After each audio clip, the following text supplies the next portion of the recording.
Mama, I'm back again pa Zimu Reality TV pandota nyadza ngosiyana siyana dzenga dzichitika anyadza zvacho dzakawandisa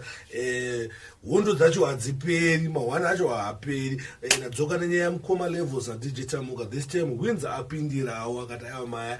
ngati ataura wanhonge nengo zvinhu 1 2 3 zvekutaura pamusoro pani pa DJ Tamuka sande video randa kuti ndiplay panapa video ramukoma levels na wins vachitry kungotaura maprata vangu vachitaura pamusoro pani pa DJ Tamuka sada kuti muzvione saka chiri first time kusvika panapa gara wasubscribe because mungozviona kuti panapa pari kunaka panapa ndo panokandwa my latest is my name is DJ Sparks Zimbabwe ndiripo panapa pa Zimu Reality TV handinoda kupedza nguva yakawanda because ndo zvati kuna vamwe vangu vanenge vasina bundle kwanongozvita Sparks uri kuwanza chati ukuwanza lipi sanini naona kuti gaga skupa ndobva ndati video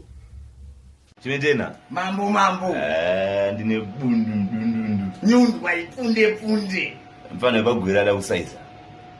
ndani bagwira la kule mchangwa mfana bagwira abakarwa nechando zana akati mkoma ntsvagire basa ngamtsvagira basa okinako ndizani ngamba mari yebhasa akakwira akauya kuno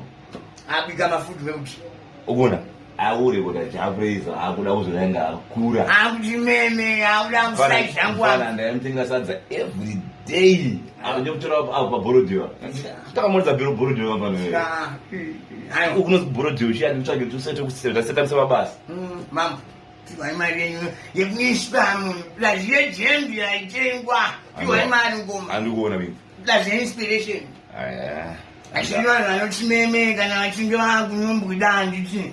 asandisana pension meme wiba meme wegwiro mirai zvokuira muto yamani mari kuona video racho kuti ava machitaura zvakawanda vanzi yesadza ndo yanetsa plus mari yeinspiration pakaipa ndozvikuitika zvakoma ndozvikuitika mumasocial media ndozvikuitika mumastreets ndozvikuitika between levels